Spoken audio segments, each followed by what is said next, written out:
नमस्कार, मैं हूं कवलजीत सिंह और आप देख रहे हैं के न्यूज। बुलेटिन की शुरुआत करने से पहले नजर डाल लेते हैं अब तक की सुर्खियों पर। हेडलाइंस के प्रायोजक हैं रिफ्रेश मैट्रेस, एक ऐसा एहसास जो कर दे आपको रिफ्रेश, और मनमोहिक्स, जहां आपकी शॉपिंग को मिले नई पहचान। महंगी हुई एचआरटीसी बस की बुकिंग, अब 12 घंटे से अधिक की बुकिंग पर देना होगा 100 किलोमीटर का अतिरिक्त शुल्क। 26 नवंबर को होगा अरविंद केजरीवाल की पार्टी का ऐलान। इस मौके पर हिमाचल प्रदेश के आईएसी कार्यकर्ता भी रहेंगे मौजूद।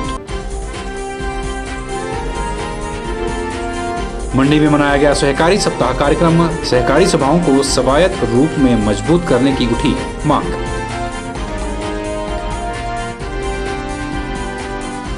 और कुल्लू में दशहरा उत्सव खत्म, पर अभी भी डटे हैं बाहरी व्यापारी, स्थानीय व्यापारियों में रोष। और अब खबरें विस्तार से।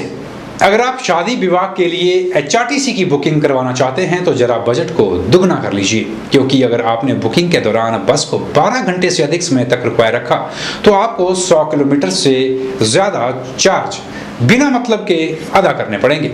एचआरटीसी ने बुकिंग नियमों में बदलाव करके ऐसा कठोर निर्णय ले लिया है। महंगाई की तेज रफ्तारी से सहमे आम नागरिक को पिछले कुछ दिनों पेट्रोल की कीमतों से चंद पैसों की कटौती ने राहत की ठंडी हवा का झोंका दिया था।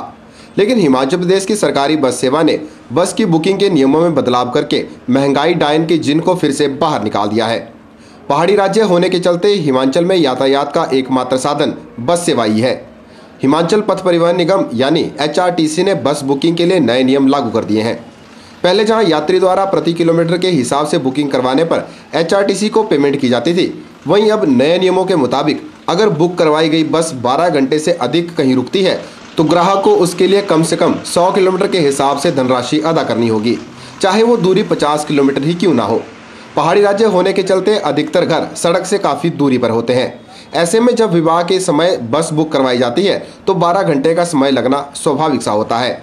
लेकिन एचआरटीसी ने नियमों को बदलकर आम जनता पर एक और बोझ डाल दिया है। इसमें जो हमारे हेड ऑफिस से नई नोटिफिकेशन आई है या जो आदेश आए हैं उसमें जैसे हम हमारी मैरिज पार्टीज को दूसरे पर्पज़ के लिए बसेस बुक करवाते हैं अगर कोई भी कस्टमर वाले से, तो उसमें जैसे मिनिमम चार्जेस जैसे 12 घंटे से कम समय और 50 किलोमीटर के रेडियस तक अगर गाड़ी हमारे से लेते हैं, 1 किलोमीटर तक गाड़ी हमारे से लेते हैं तो उसमें जो चार्जेस लगेंगे 50 किलोमीटर उसके। और जैसे 12 घंटे से ऊपर जोड़ने के लिए हमारे से बस लेते हैं तो उसमें मिनिमम चार्जेस जो हैं वो 100 किलोमीटर के लगेंगे। इसके अतिरिक्त जैसे गाड़ी हमारी यानी काफ़ी समय कंप्लीशन के बाद हाल्ट करती है तो 500 रुपये पर डे पर आवर्स के साथ से इसका वोल्टेज 500 रुपये वोल्टेज चार्ज ही लगता है। इसमें जैसे अगर गाड़ी 12 घंटे के बीच में अपने रहती है उनके पास तो उसमें जैसे गाड़ी 20 किलोमीटर चले चाहे 30 किलोमीटर चले उसमें 50 किलोमीटर के चार्जेस होंगे। एचआरटीसी द्वारा नियमों में किए गए बदलाव के चलते आम जनता में इसको लेकर रोष पैदा हो गया है। जनता का कहना है कि हिमाचल में पहले ही आय के साधन कम है और महंगाई की मार के चलते एचआरटीसी द्वारा ऐसे निर्णय को नहीं लेना चाहिए था। वहीं कुछ लोगों का यह भी कहना है कि एचआरटीसी को घाटे से उबारने के लिए आम जनता पर भार डालने का काम किया जा रहा है। देखो, ये जो एचआरटीसी ने कम से कम जो एडवांस बुकिंग के लिए 100 किलोमीटर की सीमा जो निर्धारित की है, ये सरासर गलत है। ये गरीब जनता के साथ धोखा हो रहा है, क्योंकि परिवहन का एकमात्र साधन जो बस के द्वारा ही किया जा सकता है पहाड़ी राज्य में वही है। और मैं तो ये कहूँगा कि परिवहन निगम को अपने अफसरों के खर्चे कम करने चाहिए, ना कि इस तरह के किराए में बढ़ोतरी करनी चाहिए। ये सरकार का फैसला बहुत ही गलत है। एक तो आगे महंगाई सभी बड़ी ज़्यादा बढ़ रही है, ऊपर से सरकार का फैसला गरीबों को मार देगा, क्योंकि हमारे मैक्सिमम यहाँ पे लोगों की इनकम सोर्स इतनी ज़्यादा है नहीं। तो जो बुकिंग लोगों को करवानी पड़ेगी, कोई फंक्शन होगा, मैरिज वगैरह होगी, जिसके लिए उनको एरिया किसी का ज़रूरी तो नहीं है 100 किलोमीटर ही होगा, तो उसको एरिया 50 किलोमीटर हो सकता है, 40 भी हो सकता है, 60 हो सकता है, 70 होता है। उसके लिए उसको कुछ ज़्यादा पे करना पड़ेगा। ये तो गरीबी की मार पड़ेगी बड़ी ज़्यादा पब्लिक पे। तो मेरी प्रतिक्रिया तो ये है कि सरकार को ये फैसला वापस लेना चाहिए, सोच समझ के इस पर फैसला कुछ करना चाहिए। उम्मीद की जानी चाहिए कि एचआरटीसी प्रबंधन वर्ग इस ओर ध्यान देकर लिए गए निर्णय पर पुनः विचार करेगा, ताकि महंगाई के इस दौर में जनता के विवाह शादियों का बजट न डगमगा सके। धर्मशाला से के न्यूज़ के लिए निप्पी बादल की रिपोर्ट। 26 नवंबर को अरविंद केजरीवाल अपनी राजनीतिक पार्टी के नाम का ऐलान करेंगे और उस दिन पार्टी का विजन डॉक्यूमेंट भी जारी किया जाएगा। इस दिन हिमाचल प्रदेश के लोग भी अपनी अहम भागीदारी सुनिश्चित करेंगे। यह जानकारी इंडिया अगेंस्ट करप्शन के कार्यकर्ता देश राज शर्मा ने मंडी में आयोजित एक बैठक के दौरान दी। शनिवार को मंडी में इंडिया अगेंस्ट करप्शन के कार्यकर्ताओं द्वारा एक बैठक का आयोजन किया गया। इस बैठक में जिला भर से आए आईएसी कार्यकर्ताओं ने भाग लिया और 26 नवंबर को होने वाले राजनीतिक दल के नाम के ऐलान को लेकर चर्चा की। बैठक उपरांत जानकारी देते हुए इंडिया अगेंस्ट करप्शन के कार्यकर्ता देशराज शर्मा ने बताया कि 26 नवंबर को पार्टी का ऐलान करने के साथ ही विजन डॉक्यूमेंट को भी जनता के सामने रखा जाएगा। उन्होंने बताया कि जिस दिन पार्टी के नाम का ऐलान होगा उस दिन हिमाचल प्रदेश से भी भारी संख्या में लोग वहां मौजूद रहेंगे। 26 नवंबर को अरविंद केजरीवाल और बाकी साथी राजनीतिक पार्टी का ऐलान करने वाले हैं। वहाँ पार्टी के नाम की भी घोषणा होगी और जो हमारा जो विजन डॉक्यूमेंट है और इस पार्टी की जो भावी रणनीति होगी वो क्या होगी, उसको लेकर के देश के तमाम राज्यों में जिला समितियों की बैठकें की जा रही है। उसी कड़ी में आज मंडी में जिला समिति की बैठक है। इसके बाद कांगड़ा में, चंबा में, ऊना, हमीरपुर और दूसरे जिलों में भी इसी तरह से बैठकें आयोजित की जाएंगी। और 26 नवंबर को हिमाचल प्रदेश से भी सैकड़ों कार्यकर्ता उसमें शामिल होंगे।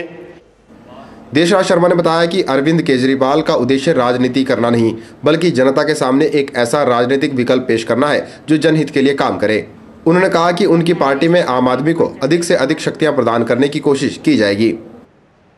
मैं एक बात थोड़ा स्पष्ट कर देना चाहता हूं कि यही जो हम लोग राजनीति नहीं करने जा रहे हैं, हम लोग इस देश की जो भ्रष्ट राजनीति है उसको बदलने जा रहे हैं।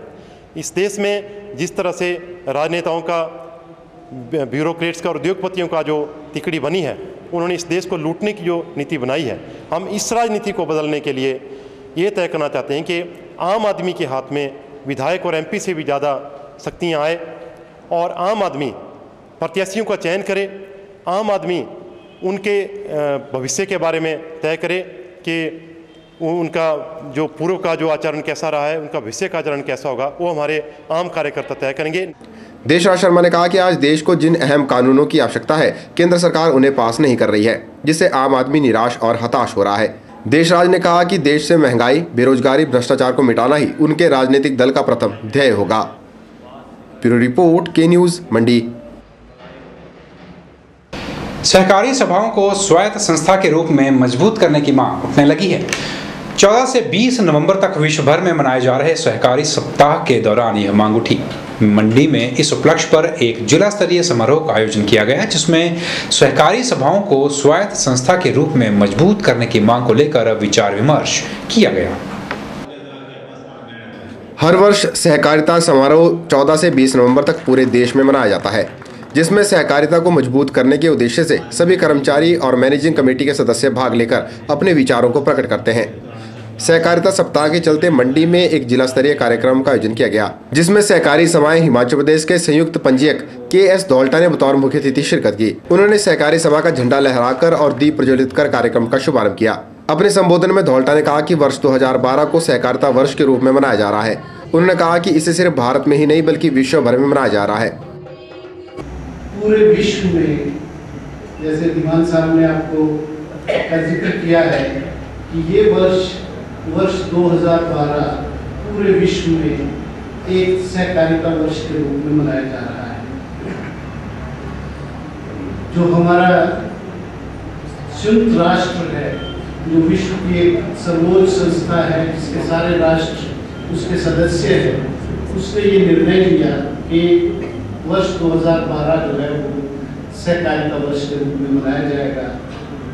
और ये जो हमारा 14 से 20 नवंबर तक का कार्यक्रम होता है, इसे हम सहकारिता सप्ताह के रूप में मनाते हैं। तो आज न केवल भारतवर्ष में सहकारिता दिवस के रूप में, बल्कि पूरे विश्व में सहकारिता को हर मुल्क में, हर राष्ट्र में, हर जगह में मनाया जा रहा है। के न्यूज़ से बात करते हुए धौल्टा ने बताया कि आर्थिक मंदी के दौरान सहकारी सभाओं ने उत्कृष्ट कार्य करके खुद को इससे बाहर निकालने में सफलता हासिल की है, जिससे इस बात का पता चलता है कि सहकारी सभाएं अपने बूते पर काम कर सकती हैं। उन्होंने कहा कि अब सहकारी सभाओं को स्वायत्त संस्था के रूप में मजबूत करने का वक्त आ गया है और इसके बारे में जल्दी सरकार से वार्तालाप भी की जाएगी। समस्याओं पर चर्चा की गई और कई सहकारी सभाओं की तरफ से, सहकारी जो बंधु है उनकी तरफ से कई सुझाव पेश किए गए, कई समस्याएं रखी गई। तो जो भी सुझाव और समस्याएं रखी गई है उनको हम सरकार के उपलक्ष्य, सरकार के समक्ष इसको रखेंगे और कोशिश करेंगे कि इनकी समस्याओं का समाधान किया जा सके और सहकारी सभाएं जो है वो एक स्वायत्त संस्था के रूप में, इंडिपेंडेंट ऑटोनोमस डेमोक्रेटिक बॉडीज़ के रूप में वो मजबूत की जा सके, सुदृढ़ की जा सके।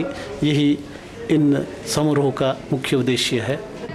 इस मौके पर रंगारंग सांस्कृतिक कार्यक्रम भी पेश किए गए। जिला स्तरीय कार्यक्रम की अध्यक्षता DR शर्मा ने की, जबकि इसका आयोजन जिला सहकारी सभाओं के सहायक पंजीयक नेत्र सिंह द्वारा किया गया। ब्यूरो रिपोर्ट, के न्यूज़, मंडी। के न्यूज़ में फिलहाल वक्त हो चला है छोटे से ब्रेक का, बने रहिए हमारे साथ।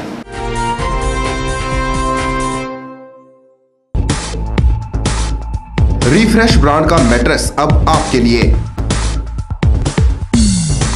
रिफ्रेश का फ्रेश फोम मैट्रेस आपके शरीर के प्रेशर पॉइंट को देता है बेहतर मसाज। ल्यूक्स रिबाउंड मैट्रेस आपके शरीर के कुछ एक्स्ट्रा कंफर्ट के लिए। स्प्रिंग जिंग मैट्रेस, जैसा कि इसका नाम ही बताता है, ये आपके वजन के मुताबिक देगा आपके शरीर को राहत। और कंप्रेस्ड कोयर और फोम निर्मित चैम्प मैट्रेस, ठोस व सुखद एहसास के लिए। तो आज ही अपने घर ले आइए इस एहसास को जो कर देगा आपको refresh.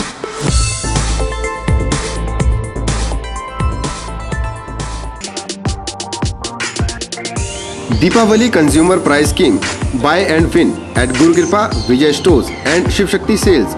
Offer valid from 16th October to 13th November 2012. On every purchase win exciting prizes. First prize chula chimney and oven. Second prize luggages.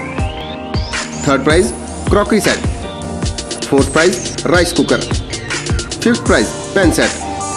18 consolation prizes. 10 casserole sets. 5 glass sets. 2 steam iron. 1 rice cooker. For more detail please contact Guru Kripa, Ramnagar, Mandi, Himachal Pradesh. Vijay Stores, shop number 94, Indira Market, Mandi, Himachal Pradesh. Shiv Shakti Sales, shop number 95, Indira Market, Mandi, Himachal Pradesh.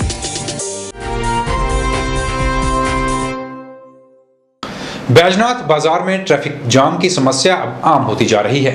यहां से गुजरने वाले लोग अब भांप चुके हैं कि इस बाजार में उनका समय खराब होना लाजमी है। आपको बता दें कि बैजनाथ के लोग एक लंबे समय से यहां पर बाईपास की मांग करते आ रहे हैं, लेकिन इस मांग को आज दिन तक पूरा नहीं किया जा सका है। अब प्रदेश में बनने वाली नई सरकार से जनता ने उम्मीदें लगा रखी हैं। बैजनाथ बाजार में ट्रैफिक जाम एक आम समस्या बन गई है। पिछले कई दिनों से बाजार में घंटों जाम लगना अब आम बात हो गई है। दिनों दिन बढ़ रही गाड़ियों के चलते यहाँ भी बड़े शहरों वाला हाल देखने को मिल रहा है। जाम कब लग जाए इसका कोई निश्चित समय नहीं होता। यूं तो कहने और देखने के लिए बैजनाथ बाजार में ट्रैफिक लाइट लगी हुई हैं, लेकिन वो भी आजकल लोगों के लिए आफत से कम नहीं है। कभी ट्रैफिक लाइट्स बंद रहती हैं तो कभी गाड़ियों को चलाने वाले इनका पालन करना उचित ही नहीं समझते। कुछ लोग ऐसे भी हैं जो अपनी गाड़ी गलत पार्क करके ट्रैफिक जैम कर देते हैं। कुल मिलाकर देखा जाए तो ट्रैफिक पुलिस की व्यवस्था ठीक न होने के कारण ट्रैफिक जैम लगना आम बात हो गई है। बैजनाथ के पूरे बाजार में 3 से 4 पुलिसकर्मी तैनात होने चाहिए और ट्रैफिक नियम के उल्लंघन करने वालों के विरुद्ध तुरंत कार्रवाई की जानी चाहिए। लेकिन यहाँ पर केवल एक ही होमगार्ड का जवान ट्रैफिक को सुचारू बनाने के लिए माथापच्ची करता हुआ नजर आता है। आम लोगों का बाजार में पैदल चलना भी मुश्किल हो गया है। बैजनाथ में ट्रैफिक व्यवस्था ठीक नहीं होने के कारण कई घंटों तक यहाँ जाम लगा रहता है और कल भी पूरा 3-4 घंटे जाम लगा रहा, जिसके कारण लोगों को बड़ी परेशानी हुई। तो इसके लिए व्यवस्था जो है ट्रैफिक की वो अच्छी नहीं है और प्रशासन इसके लिए कुछ भी नहीं कर रहा है। प्रशासन को इसके बारे में सोचना चाहिए। से आम आदमी परेशान है। भाजपा कांग्रेस दोनों सरकारों ने इस मामले में बैजनाथ की जनता को उलझाए रखा।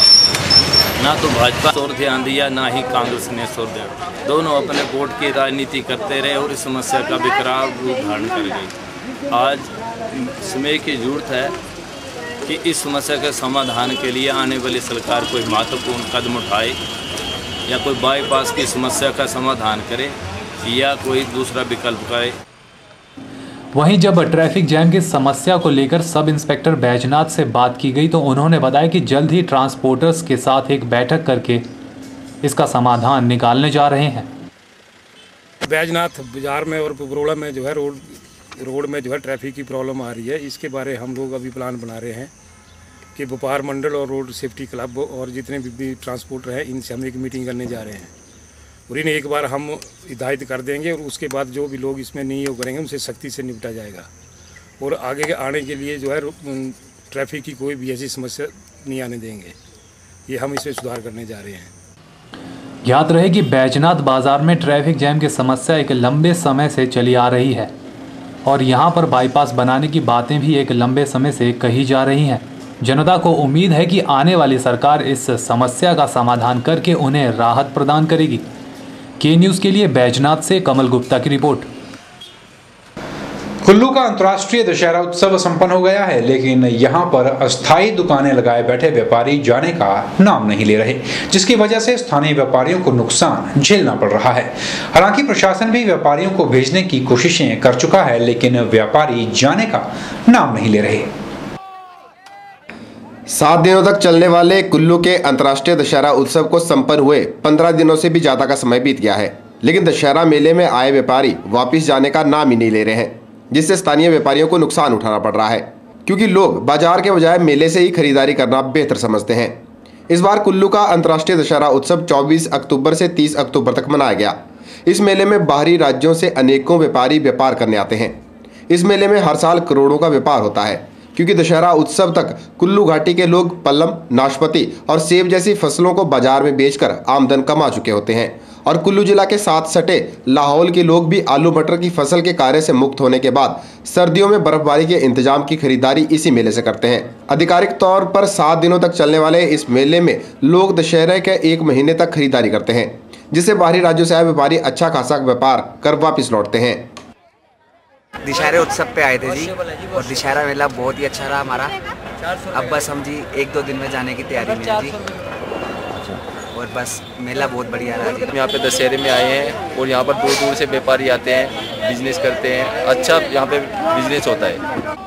उधर महीनों तक चलने वाले इस व्यवसाय से कुल्लू के स्थानीय दुकानदारों को नुकसान उठाना पड़ रहा है, क्योंकि लोग मेले में बाजार की अपेक्षा सस्ता सामान खरीदना पसंद कर रहे हैं।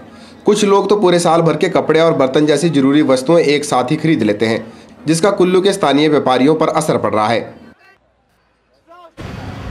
देखिए, मैं ये कहना चाहूँगा कि नगर परिषद की जो जिम्मेदारी बनती थी वो हर साल नगर परिषद को ही ये जिम्मा दिया जाता था कि जो दशहरे के बाद जो व्यापारी यहाँ पर बैठते हैं उनसे नगर परिषद ही उनसे फीस इकट्ठा करती थी और नगर परिषद का ही जिम्मा होता था उनको यहाँ से उठाने का।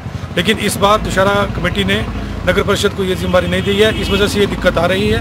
हम भी प्रशासन से यही चाहेंगे कि दशहरे के ख़त्म होने के बाद 5 या 6 दिन व्यापारियों को दिए जाने चाहिए, ताकि इतना लंबा समय ना दी जाए। इससे कि हमारे यहाँ पर जो लोकल हमारे जो दुकानदार हैं उनको यहाँ पर बहुत दिक्कतें झेलनी पड़ती है। तो हम प्रशासन से ये अनुरोध करेंगे कि जल्दी से जल्दी इसको यहाँ से इन व्यापारियों को यहाँ से उठाया जाए, ताकि हमारा जो लोकल मार्केट है और जहाँ के व्यापारी लोकल व्यापारी है उन्हें इस चीज़ से दिक्कत ना हो। हालांकि स्थानीय प्रशासन भी इन व्यापारियों को वापस भेजने के अनेकों बार प्रयास कर चुका है, लेकिन अच्छी आमदन के चलते व्यापारी जाने का नाम ही नहीं ले रहे हैं। कुल्लू से के न्यूज़ के लिए मनमिंदर अरोड़ा की रिपोर्ट। के न्यूज़ में एक बार फिर वक्त हो चला है छोटे से ब्रेक का। देखते रहिए के न्यूज़।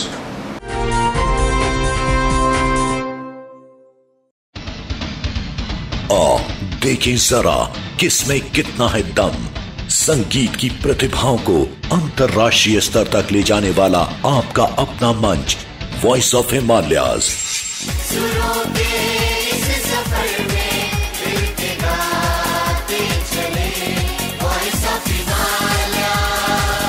अगर आप में संगीत की प्रतिभा छिपी है तो एक शानदार मौका। पहाड़ों की खूबसूरत वादियों में सुरों का महासंग्राम। वॉइस ऑफ हिमालयाज 5 नवंबर से ऑडिशन शुरू।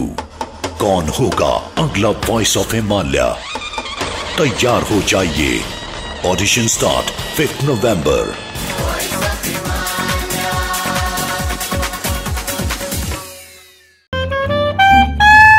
शहर के जाने माने ज्वेलरी विक्रेता वृंदा ज्वेलर आपके लिए लेकर आए हैं ज्वेलरी का एक नया शोरूम जेवर, जहां आप हॉलमार्क ज्वेलरी और सिल्वर बैंकॉक ज्वेलरी की विस्तृत रेंज खरीद पाएंगे।